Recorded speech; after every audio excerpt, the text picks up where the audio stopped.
It's just like a monologue. You get up there and you speak for your 8 minutes, your time, eyes on you. Do your regular pre-stage rituals, remember to breathe, don't forget your pauses. Just like a monologue. But it's not. It's not like a monologue at all. When I do a monologue, I'm not me. I get to be somebody else entirely. No one sees me up there, they see my character. They see the person that I want them to see. Today, I have to be me. That's a scary thought. It shouldn't be, but it is. So here goes. My name is Jade Biggar. I love to listen to my old records. My favorite book is Magician's Nephew. I love lacrosse, and I really can't dance. Now we're talking about me. From my fear of getting up here and presenting to you all today, started an idea. Why do I like to hide behind the mask of someone else? Why, when my brother mentioned that I was his sister, did someone reply with, "Oh, that's the girl that acts"? Why don't many people take the time to see past that? Why is that the only thing people know about me? Why am I stereotyped as a drama kid? It didn't take long for me to realize that it's because I give in to stereotypes. I guard myself and do not let most people know more than that about me. Mr. Kidd, Father Jason, Mr. Clark, faculty, staff, and students. Today, I'd like to tell you why even though finding yourself amidst stereotypes and the wants of others can be hard, it's a journey that you have to take for yourself. When I got here in grade 9, I was coming off of a reputation of the smart girl who liked to sing. So, when winter term came around, I decided that I'd join the school musical Hairspray. From that, I found that I really liked acting. It was fun to be given a character and a motive, given the opportunity to fool the audience into thinking that I was a girl from the 60s, not actually Jade.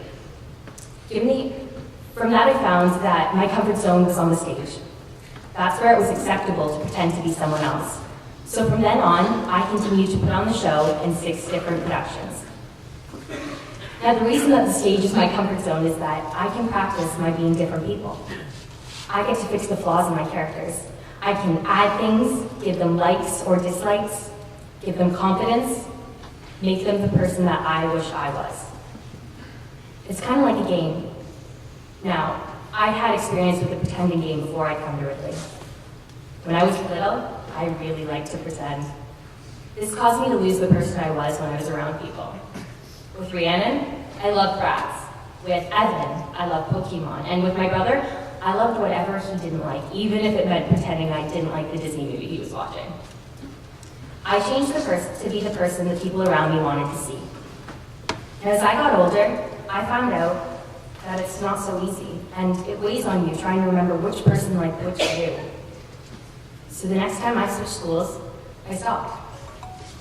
I started just being the girl who had her head in the book all day, and occasionally got up to sing at assembly. Then I came to Ridley, and found a place where I could pretend again, the stage. I also found people who actually liked putting on the lie just like I did, because there might be truth in our characters, but they're not really who we are. Then, amidst trying to find who I was, I stumbled upon acting, something that I liked, and I was immediately stereotyped. Right when you decide that you enjoy something, that becomes who you are. You're no longer the girl who likes to write, play sports, or do photography. You're now a drama kid. Why do we do that? I'll be the first to admit, I'm just as big of an offender as anyone else. I tend to dislike being stereotyped, but I do the same thing. Mackenzie is a hockey girl. Logan is a hockey boy. Willie is a drama kid. Jesus is a rower. Anika is an IB student. This is how I categorize these people. But these are just things about them, just like acting is something about me.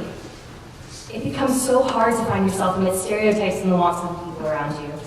People tell me that I'm good at this one thing, so I should stick to that.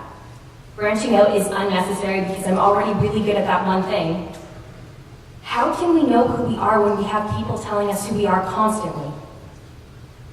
Now, I've tried to look at this from many different angles. How do we really find who we are? I don't think it's something you can set out to do.